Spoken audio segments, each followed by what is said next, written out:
Welcome, friends of the Greasy Shop Rag. Today we're going to take a look at a Husqvarna T435. A simple customer complaint that the saw won't run. Now, there's a lot of different reasons why this might happen. And in this case, it turns out that the fuel filter is disconnected from the fuel line.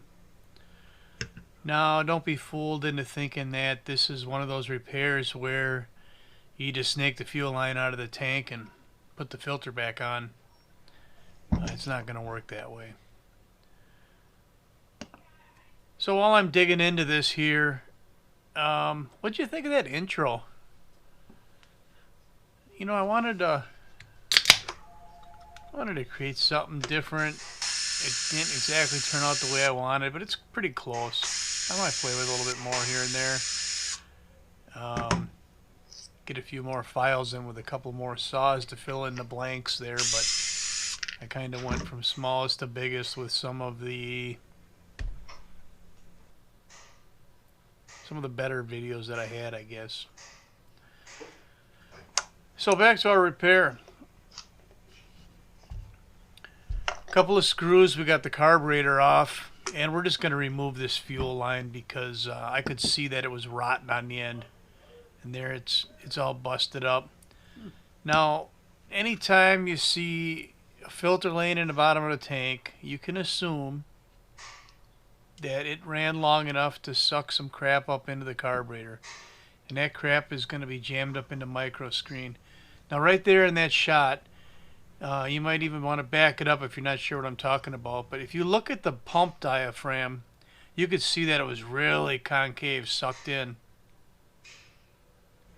Look at this. Here's all our junk that collected in the micro screen. And that's why the saw won't run. It's starving for fuel. I don't even think the saw primed up. And if you run into something where a saw won't prime, that's one of the possibilities. So the next few minutes of this video is kind of the standard carb rebuild. I feel bad calling it a rebuild. I mean, we're just throwing some gaskets in there, making sure everything's clean. And it's getting a new needle valve too.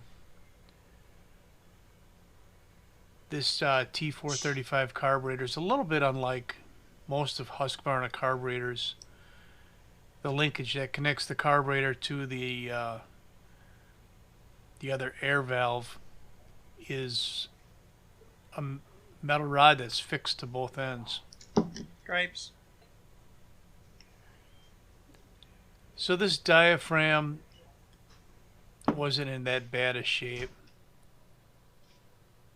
I did want to look at the needle, make sure that was clean and there was no gunk underneath it.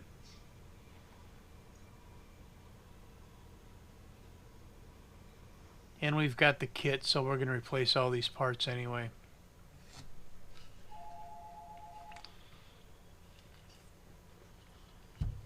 I mean, to get this far and not do all this, that would be... Bullshit detected. Take precautions. Yep.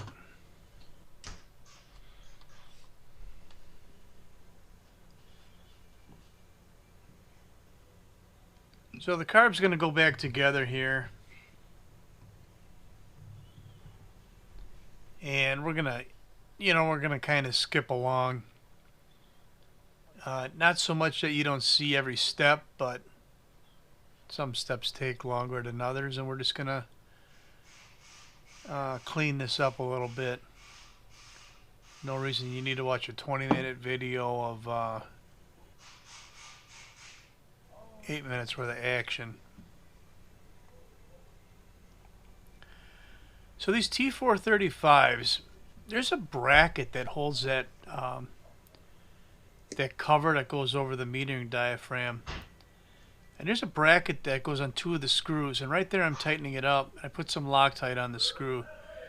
2 or 3 times now I found that screw missing or loose on saws, so now I'm making a habit to put some Loctite on there, and you should too.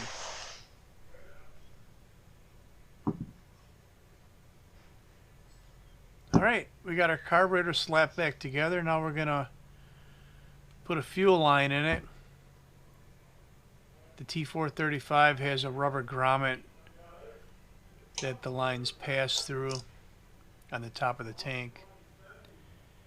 We're just going to snake this hose through there and slap a new fuel filter on it. This part of the video I edited a good 20 seconds out of here. Man, I don't know. I couldn't get that filter on that hose. I don't know what the hell was going on. So that little rubber stopper that I pulled out of there, if you're new to this and you're going to be doing a lot of repairs, get yourself, save these kind of things, these stoppers and corks and whatever. You know, I put that in there so that I could blow all the debris out of there after I had removed the carburetor. You just got to have that stuff laying around.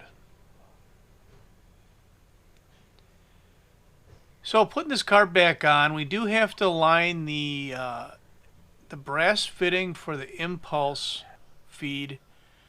You know, there's a spot where that has to fit.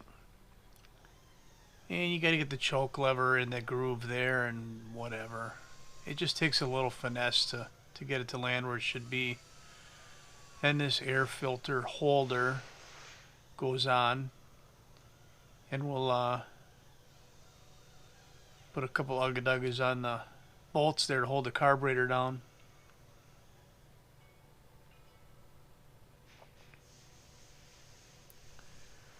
So hey, let me know what you think about that intro anyway. Let me know in the comments. Should I improve on it or should I get rid of it? I mean, if you think that's 20 seconds of your life you need to get back and you don't want to waste on these videos, then I'll ditch it. Alright, let's give it a couple of yanks and see if it runs. Thanks for watching. Later.